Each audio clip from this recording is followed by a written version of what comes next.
오늘 말씀은 사도행전 1장 8절과 요한복음 1장 12절 말씀입니다. 요한복음 1장 8절 같이 읽죠. 요한복음 1장 8절 오직 성령이 너희에게 임하시면 너희가 권능을 받고 예루살렘과 온 유대와 사마리아와 땅끝까지 이르러 내 증인이 되리라 하시니라. 사도행전 1장 8절, 요한복음 1장 12절, 요한복음 1장 12절, 142쪽입니다. 같이 읽죠. 영접하는 자, 곧 그 이름을 믿는 자들에게 하나님의 자녀가 되는 권세를 주셨으니. 네, 오늘 설교 제목은 성령의 권능에 이르는 4단계 원리다. 그래서 첫 번째, 두 번째 그 원리를 이번 주 설교하고 다음 주에는 이제 세 번째, 네 번째 그 원리에 대해서 말씀을 전하려고 합니다. 오늘날 교회 다니는 많은 사람들은 마음에 간절한 그런 소망을 품고 살아가죠. 아픈 사람이 있을 때 예수의 이름으로 손을 놓고 기도하면 깨끗이 낫는 정말 신유의 기적이 일어나기를 소망합니다. 또 내 삶 가운데 아주 모진 풍파와 또 내가 이길 수 없는 그런 힘든 상황 속에서 하나님 앞에 간절히 기도하면 하나님께서 그 기도를 응답해서 그 문제가 해결되기를. 그래서 주님의 살아계심을 생생하게 날마다 경험하기를 원합니다. 그래서 정말 하나님이 귀하게 여기는 그런 하나님의 능력 있는 종으로 쓰임받기를 간절히 소망하고 있습니다. 또 나아가서 세상 속에서 복음을 전할 때 그야말로 성령의 폭발적인 능력으로 사람들이 그 복음을 받아들일 수 있기를 또 갈망합니다. 그런데 이런 갈망은 욕심이나 잘못된 욕망이 아니라 하나님 보시기에 너무나도 귀하고 아름다운 그런 갈망인 것이죠. 왜냐하면 예수님께서 승천하시기 직전에 사랑하는 제자들에게 마지막으로 분명하게 약속하신 말씀이 오직 성령이 너에게 임하시면 너희가 권능을 받고, 성령이 임하면 너희가 권능을 받는다. 여기서 권능이라고 하는 것은 헬라어에서는 이걸 두나미스라고 하는 것입니다. 이 단어는 우리가 세상에서 얻을 수 있는 지식의 힘이나 또는 물질의 힘 혹은 인간적인 설득력의 뜻을 말하는 것이 아니라 오직 하나님 한 분으로부터만 흘러나오는 능력을 의미합니다.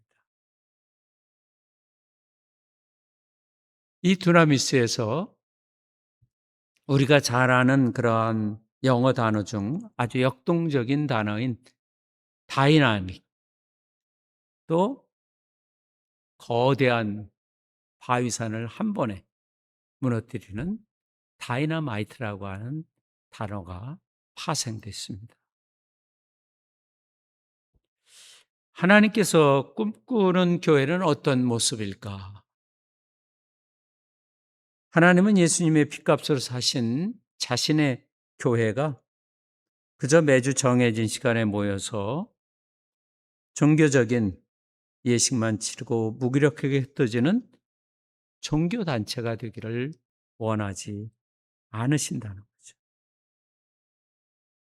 하나님은 교회가 역동적이고 그야말로 살아 움직이는 다이너마이트 같은 다이내믹한 그러한 공동체가 되기를 바라는 거죠.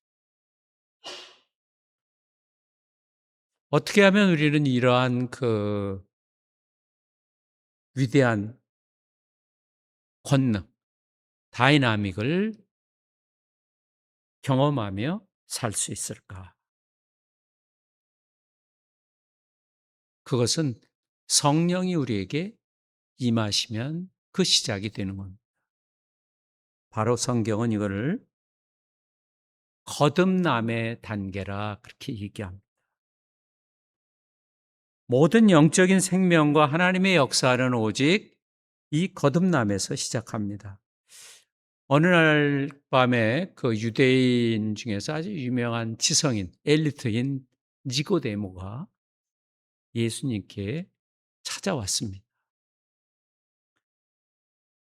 예수님 당시의 유대인 중에서 최고의 그 지성인입니다.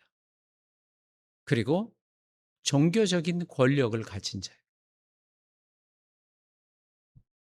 예수님은 아주 엄정하고 단호한 어조로 사람이 거듭나지 않으면 하나님의 나라를 볼 수 없다. 거듭난다는 게 뭔가? 많은 사람들은 거듭나는 걸 사람이 어떤 행동하는 것, 교회를 열심히 다니는 것, 또 남들보다 더 착하게 행동하는 것을 거듭남으로 오해를 하기도 합니다. 그러나 하나님은 그렇게 말씀하시지 않는다. 거듭남은 성령 하나님께서 실제로 내 영혼 속에 들어오셔서 나에게는 이전에 없던 새로운 영적인 생명을 주시는 그러한 실제적인 영적인 사건이 거듭남입니다. 사도 바울은 고린도 후서 5장 17절에 이렇게 위대한 선포를 합니다. 누구든지 그리스도 안에 있으면 새로운 창조물이다. 하나님이 이 세상을 창조하듯이 모든 게 창조물이듯이 그리스도 안에 있는 사람은 새로운 하나님의 창조물, 하나님이 만든 새 사람들. 그래서 신앙생활의 진짜 그 출발점은 성경 공부를 많이 해서 머리를 채우는 것이 아니라 내 영적 생명의 본질 자체가 완전히 바뀌는 것입니다.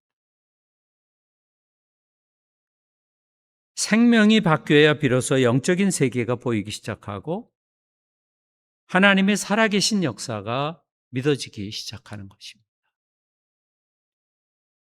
그런데 이 거듭남의 과정을 깊이 들여다보면 사람마다 참 다양하고 독특합니다. 우리가 잘 아는 사도 바울은 그의 거듭남은 사도행전에도 여러 번 자기의 그 거듭남에 대해서 간증을 합니다. 예수 믿는 자를 잡으려고 다메섹으로 가다가 길거리에서 그야말로 하나님의 그 음성, 성령의 큰 음성과 능력을 받고 길바닥에서 쓰러지면서 그는 길바닥에서 거듭났습니다. 그야말로 한순간에 삶의 방향이 180도로 뒤집어지는 급진적인 거듭남의 경험입니다. 그래서 사람들이 그 바울이 거듭난 걸 믿지를 않았어요. 그리스도인들이. 쇼한다고 보는 거죠. 그런가 하면 이 사도 바울의 제자가 있습니다. 아들 같은 디모데. 그는 아주 어릴 부터 그 외할머니 로이스 또 어머니 유니게 곁에서 아주 차분하고 평안한 믿음을 전수받으며 성장한 거죠. 하나님의 그 따뜻한 보호 아래 그야말로 잔잔하게 영글어가는 점진적인 거듭남을 경험했습니다.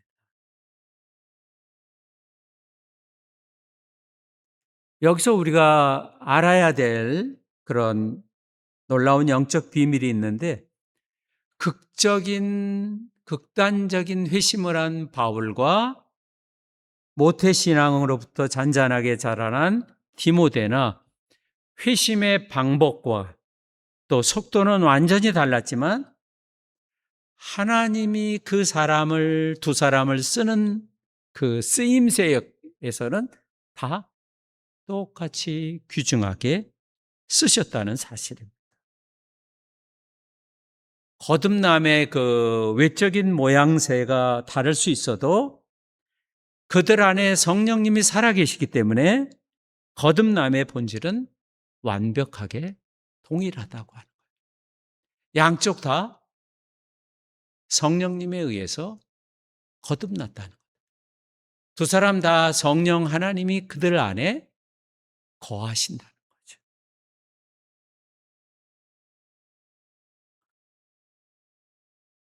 종종 이 예화를 많이들 듭니다.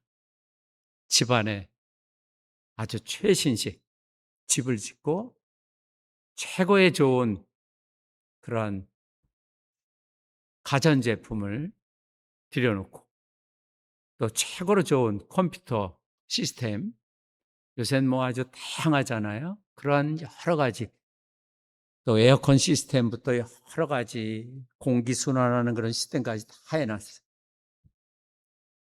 그런데 그 집으로 전기가 들어오지 않는다면 뭐예요?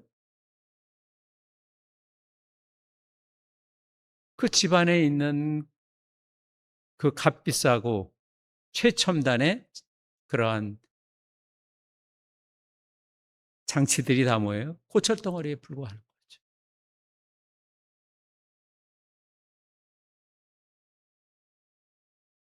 거듭남도 바로 이와 같은 거죠. 거듭남은 하늘의 무한한 영적인 발전소로부터 내려오는 그런 영적인 전기가 우리의 삶에 최초로 흘러 들어가는 것. 그때 사람이 새로 영적으로 다시 태어나게 된다. 그래서 성령 하나님께서 우리 마음에 들어오셔서 내주하실 때, 즉 내 안에 사실 때 비로소 우리 안에서 진짜 영적인 생명이 가동하기 시작하는 거예요.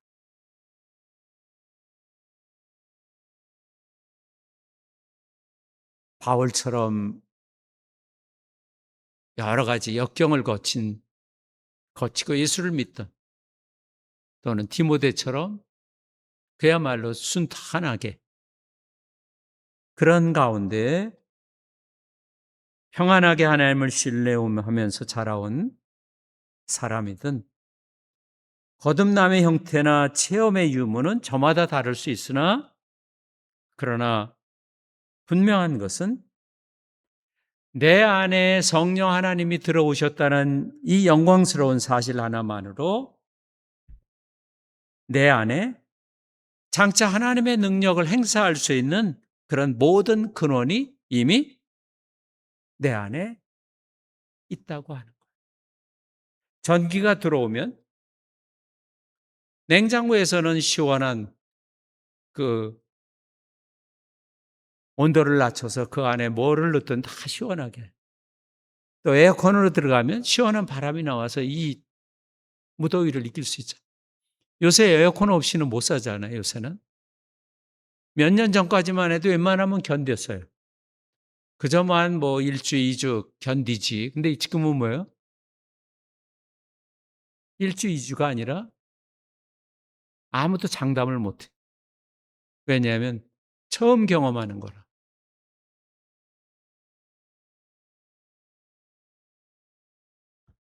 성령님이 내 안에 분명히 살아계시고 내가 예수를 구주로 고백하면 하나님의 자녀로 거듭났다고 하는 그런 확신을 갖게 되는 겁니다. 이것이 1단계입니다. 거듭나는 단계. 거듭남은 성령에 의해서만 거듭나는 것이다. 거듭난다는 건 다시 태어난 거 아니에요? 다시 태어난다. 영적으로 우리를 다시 태어난 거예요. 하나님이 영적으로 여러분을 다시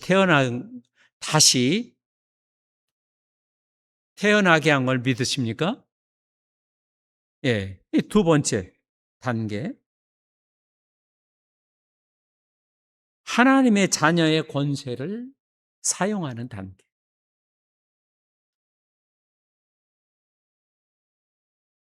두 번째 단계는 하나님의 자녀된 그런 권세를 사용하는 것.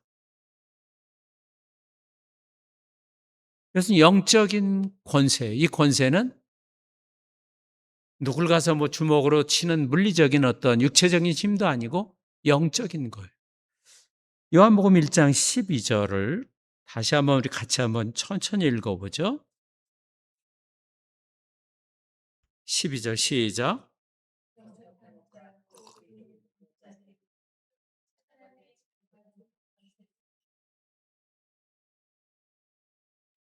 하나님의 자녀가 되는 권세. 또한 누가복음 10장 19절에서 예수님은 제자들에게 말씀하셨는데 내가 너희에게 원수를 제어할 권세를 주었노니. 성경에서 얘기한 권세는 헬라어로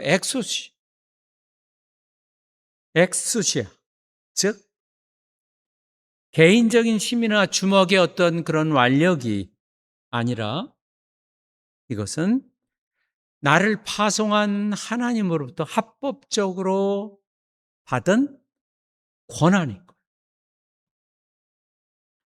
우리가 조금 전에는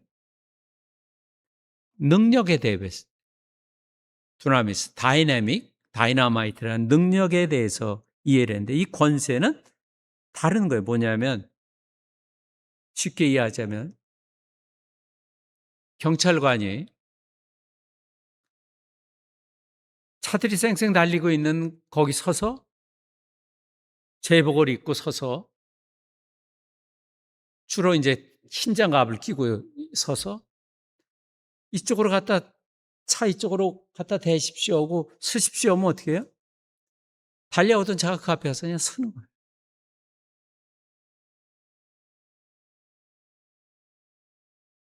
그 달려오는 덤프 트럭을 무슨 경찰이 힘이 있어서 막아서 서는 게 아니잖아요. 그냥 가서 여기 서십시오. 제스처만 취해도 어떻게 해요? 큰 차들이 가서 그냥 그 앞에 정지하는 거죠. 그럼 경찰이 무슨 육체적인 힘으로 차를 세우는 것이 아니라 권세로. 대한민국 정부가 국가라고 하는 권력기관이 그에게 위임한 합법적인 권한이 그에게 주어졌기 때문에 그 앞에서 설 수밖에 없는 거예요. 서지 않으면 공무집행 방해가 되는 거예요. 마찬가지. 사탄 마귀와 이 세상의 모든 어둠의 세력들이 우리 앞에서 덜덜 떨면서 굴복하는 이유는 우리의 도덕적인 수준이 높거나 또는 성경 지식이 방대하거나 우리 인격이 대단해서 그러는 것이 아니라 온 우주 만물의 창조이신 하나님의 자녀라는 신분 때문에 그리고 우리에게 허락하신 예수 그리스도의 이름의 권세 때문에 이 영적 권세가 우리에게 주어졌기 때문에 일어나는 겁니다. 내 힘이 아니라 오직 예수 그리스도의 이름의 권세인 것입니다. 오늘날 많은 거듭난 성도들은 이 놀랍고 위대한 권세를 단 한 번도 사용하지 못하고 평생을 살아가는 사람들도 있습니다. 예수 그리스도의 이름의 권세가 얼마나 위대한지는 알고 있지만, 그러나 정작 사용하지는 않는다.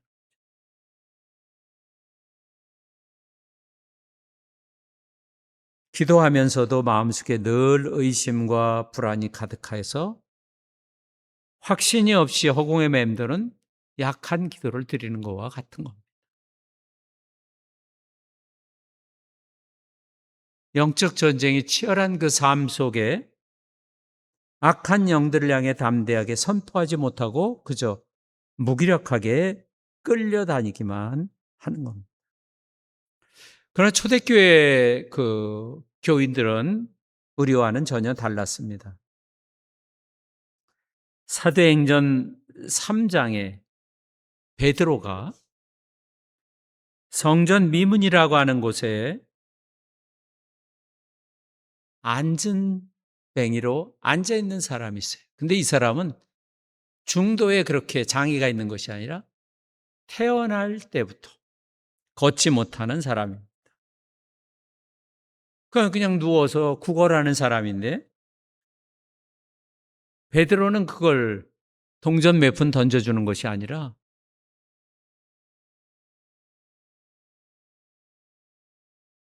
은과 금은 내게 없거니와 내게 있는 이것을 내게 주노니 나사렛 예수 그리스도의 이름으로 일어나 걸으라. 아주 담대하게 당당하게 외친 겁니다. 걸으라. 나는 돈이 없는데 예수의 이름으로.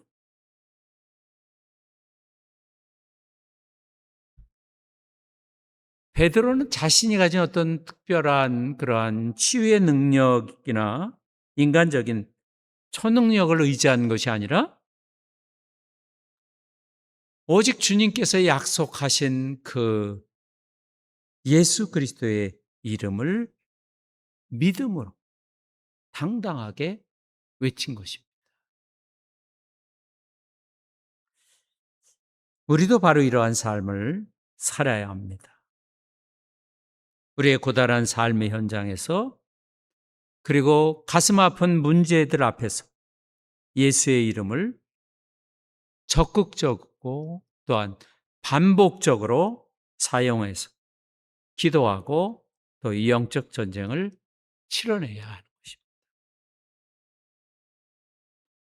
우리의 가족을 향해 밤마다 도둑처럼 찾아오는 악한 생각들과 더러운 가난의 영들을 예수 그리스도의 이름으로 꾸짖어서 대적해요.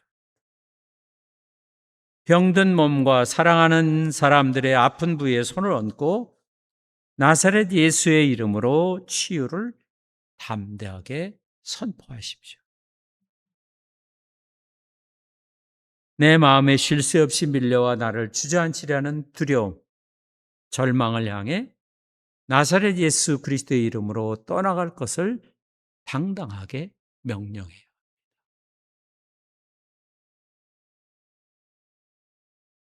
우리가 주님의 약속을 전적으로 신뢰하고 그 이름을 꺼내서 입술로 반복해서 부르짖으며 선포할 때 비로소 내게 주신 그 영적인 합법적인 권세가 점점 더 정결해지고 강력하게 강화되기 시작하는 겁니다. 이것은 사용할수록 더 강화되는 거예요.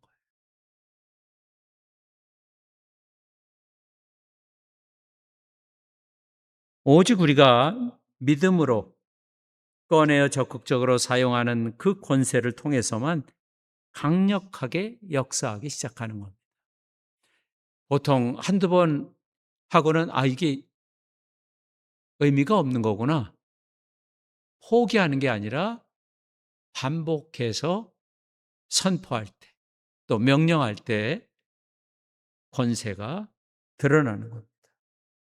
그래서 권세는 사용할 때 비로소 강해진다는 거예요. 우리의 근육들처럼.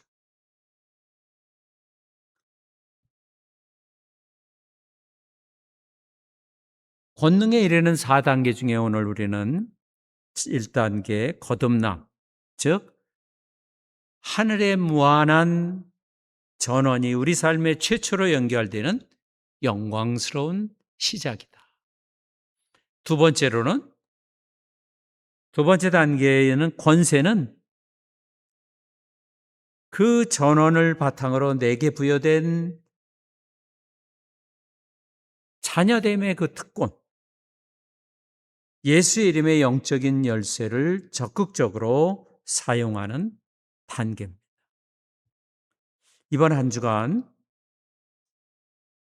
여러분들은 이 두 가지를 한번 사용해 보십시오.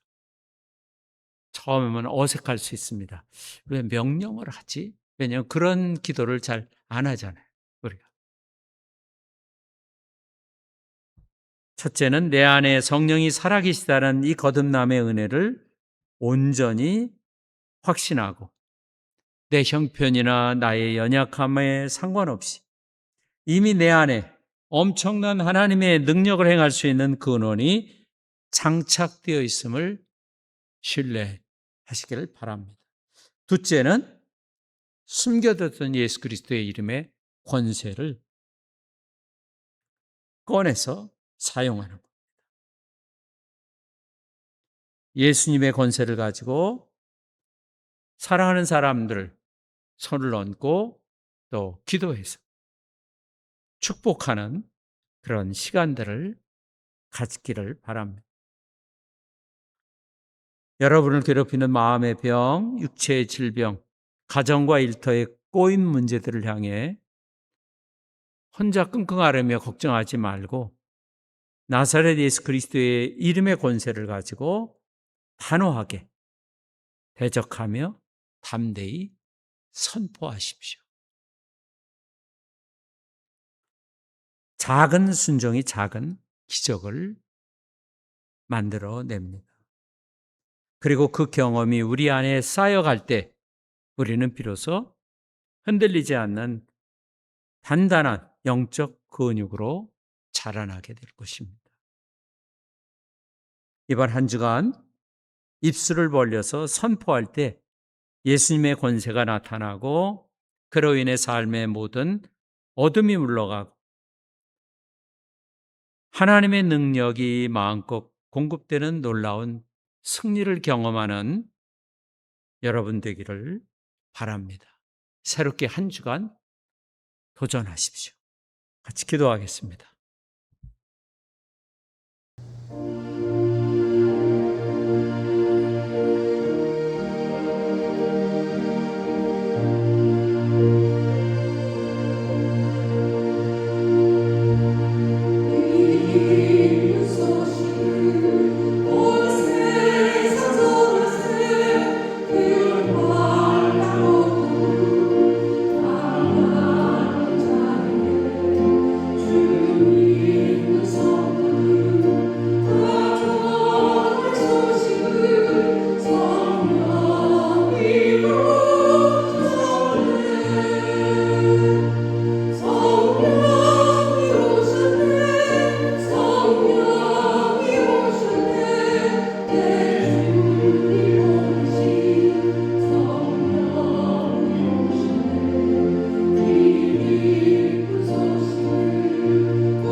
잠긴